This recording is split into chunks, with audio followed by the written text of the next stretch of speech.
একটা স্বৈরতান্ত্রিক সরকার, একটা খুনি সরকার প্রতিদিন এই তরুণদের বুকের রক্ত আপনি ঝরাচ্ছে। সেখানে সেনাবাহিনীর যে নিরপেক্ষতা, সেই নিরপেক্ষতা মির্জাফরের নিরপেক্ষতার সমান হয়ে দাঁড়াইছে। তাদেরকে অংশগ্রহণ করতে হবে, জনতার পক্ষ নিতে হবে, এবং তারা তো আনলফুল অর্ডার নিতে বাধ্য না। বাংলাদেশের সেনাবাহিনী 1% 2% লোকের অফিসারদের কন্ট্রোলে চলে গেছে। সেই কন্ট্রোলটাকে তাদের ছিন্ন করে বেরিয়ে আসা উচিত, যেটা রাইট। রাইট হচ্ছে যে জনগণের জীবন রক্ষা করা। সেই কিভাবে আপনি জীবন রক্ষা করতে পারবেন? এই যে সরকার আছে, এটা একটা খুনি সরকার, অবৈধ সরকার। সেই সরকারের প্রত্যেকটা মন্ত্রী এবং প্রধানমন্ত্রীকে আপনার পদত্যাগ না, তাদেরকে সারেন্ডার করতে হবে। প্রিয় দর্শক, আপনারা যুক্ত হবেন, একটু পর আপনাদেরকে আমি যুক্ত করবো, লিঙ্ক দিয়ে দিব কমেন্ট বক্সে, আপনারা সেখানে সেই লিঙ্ক ধরে আমাদের সাথে যুক্ত হবেন। জনাব ডক্টর মঞ্জুর চৌধুরী, আপনি খুব ক্লোজলি পর্যবেক্ষণ করছেন পুরো ঘটনাকে।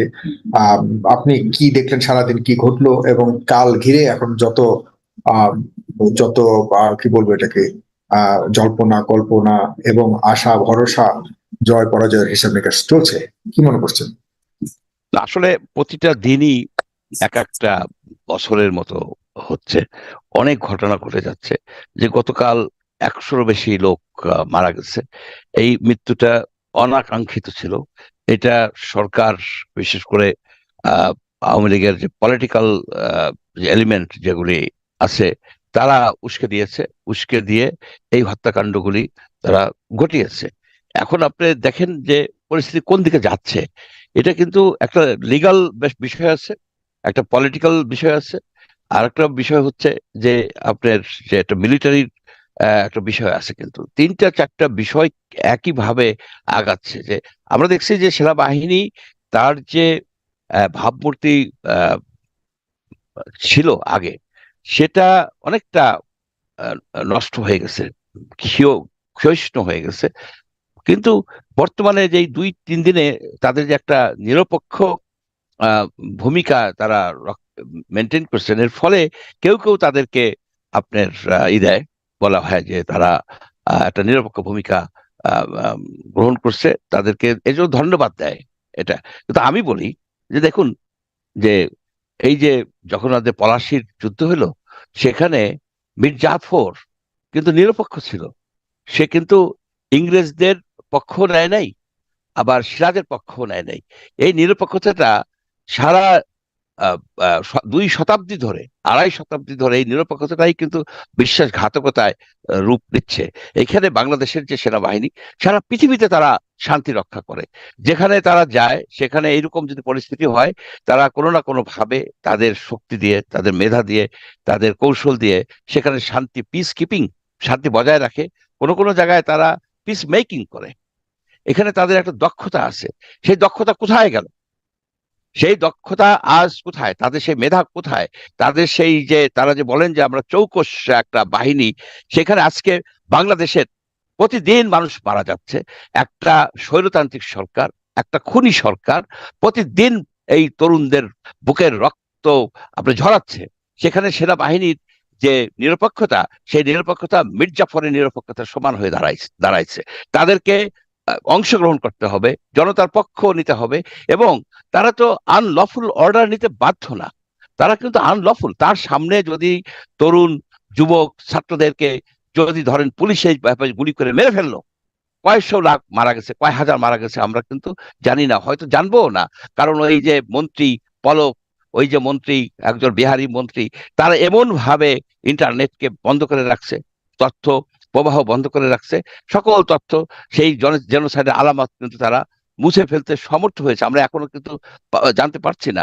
সেইখানে সেনাবাহিনী যে এই কাজটা করতেছে, তারা ড্রোন চালিয়ে দেখাইছে যে কোথায় কোথায় আহ, মানুষ জনসম্মুখ হয়েছে। সেখানে যায় হেলিকপ্টার বা নিচের থেকে আপনার মানুষজনকে হত্যা করা হয়েছে। এখানে কি তাদের কোনো সম্পৃক্ততা নাই? তারা কি বলতে পারবে সেখানে তারা নিরপেক্ষ থাকছে, তারা জনগণের পক্ষে থাকছে? এটা বলতে পারবে না। আমি মনে করি কি, যে বাংলাদেশের সেনাবাহিনী 1% 2% লোকের অফিসারদের কন্ট্রোলে চলে গেছে। সেই কন্ট্রোলটাকে তাদের আহ, আহ, ছিন্ন করে বেরিয়ে আসা উচিত, যেটা রাইট। রাইট হচ্ছে যে জনগণের জীবন রক্ষা করা। সেই কিভাবে আপনি জীবন রক্ষা করতে পারবেন? এই যে সরকার আছে, এটা একটা খুনি সরকার, অবৈধ সরকার। সেই সরকারের প্রত্যেকটা মন্ত্রী এবং প্রধানমন্ত্রীকে আপনার পদত্যাগ না, তাদেরকে সারেন্ডার করতে হবে, তাদেরকে আত্মসমর্পণ করতে হবে, তাদেরকে বিচারের আওতায় আনতে হবে। গণহত্যার বিচার, সেই বিচার বাংলাদেশেই করতে হবে। সেইখানে সেনাবাহিনী একটা ভূমিকা রাখতে পারে।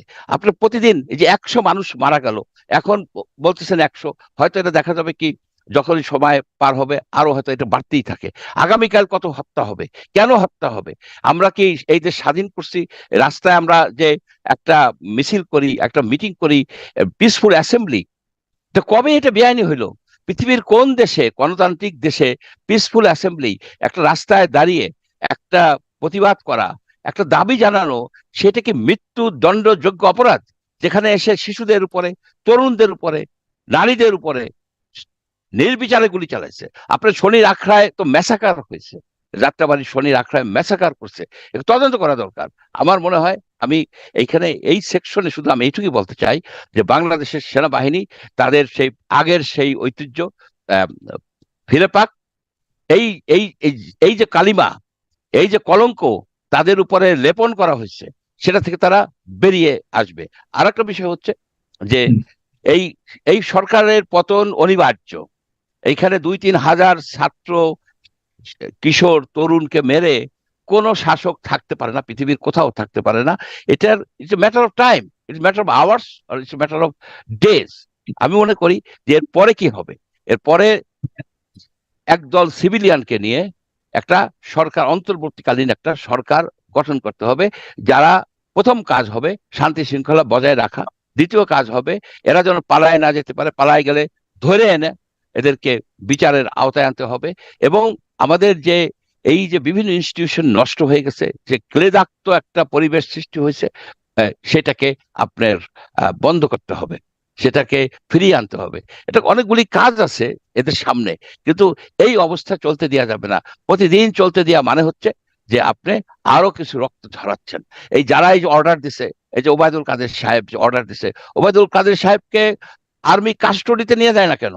যে উনি যে এই যে মানুষ মারাচ্ছে, এই যে ছাত্রলীগ, সোকল ছাত্রলীগ, এই যে একটা গুন্ডা, একটা কিলার বাহিনী তৈরি করছে, তা ওনাকে কাস্টডিতে নিয়ে যাওয়া উচিত। এই যারা আছে এই মন্ত্রী, এই যে তথ্য প্রতিমন্ত্রী পলক, এই এই ভদ্রলোক যে 17 কোটি 18 কোটি লোকের যে অধিকার, যে যোগাযোগ করার, একজনের সাথে কথা বলার, সেটাকে হরণ করছে, সে বন্ধ করে রাখছে, নানাবিধ মিথ্যা কথা বলে। একদল মিথ্যুক, একদল হত্যাকারী, একদল একদল কুখ্যাত কুশীলব এই সরকার হিসাবে আছে। এদের হাত থেকে মুক্ত করতে হবে। জনগণ এগিয়ে আসছে, এর থেকে বড় সমাবেশ, এর থেকে বড় জাগরণ আমি 70-তেও দেখিনি, আপনার এরশাদের আমলেও হয়নি। বাংলাদেশের মানুষ বেরিয়ে আসছে, এবং আপনার যে এই গণজাগরণের যে নেতৃত্ব দিয়েছে তরুণ সমাজ, এই তরুণ সমাজকে আমি অভিবাদন জানাই। জি। এবং আপনি মনে করেন আগামীকালকে যে কর্মসূচি তারা ডেকেছে, এটা এটা কতটা আপনি মনে করেন যে তারা আসলে তাদের পর্যন্ত সফল হতে পারবে? কারণ এখনো পর্যন্ত কারফিউ চলছে, এবং কালকে তো ঢাকা ঢাকা চলো বা road to march to Dhaka, এটাকে আপনি কতটুকু চ্যালেঞ্জিং বলে মনে করছেন? এটা ডেফিনেটলি একটা চ্যালেঞ্জিং বিষয় এই তরুণ ছাত্রদের পক্ষে এই ধরনের একটা অর্গানাইজ করা, কিন্তু তারা করেছে এবং জনগণ জেগে উঠেছে। এবং এইখানে যে তবে এটাও ঠিক যে কিলার বাহিনী, যারা কিলার, যারা এই এই 10-15 বছরে ট্রেন্ড হয়েছে টু কিল দ্য পিপল, তারাও তো বসে থাকবে না। এখানে একটা আমি বড় ধরনের একটা হত্যাকাণ্ডের পরিকল্পনা, নাশকতার পরিকল্পনা, এবং রাজপথ আবারও রক্ত রঞ্জিত হবে। এটা দরকার ছিল না। আপনার শেখ হাসিনাকে, প্রাইম মিনিস্টারকে, যে সেনা প্রধানের বলা উচিত, this is the time to leave. আপনি 2000-3000 ছাত্র খুন করে আপনি ক্ষমতায় থাকবেন, তাকে রাখতে পারবে এই সেনাবাহিনী? পারবে না। ভারত রাখতে পারবে না। ভারতকেও বলে দেওয়া উচিত যে আপনি যাকে এই লেন্দুব দর্জি বানাইছেন, রং choice, she is an old woman, সে কয়দিন আর তার আয়ু আছে? আপনি যে একটা জনগোষ্ঠীর সাথে, 18 কোটি লোকের সাথে যে ভারতের যে একটা বিচ্ছিন্নতা, এটা তাদের জন্য একটা মারাত্মক একটা স্ট্র্যাটেজিক ভুল হয়েছে বলে আমি মনে করি।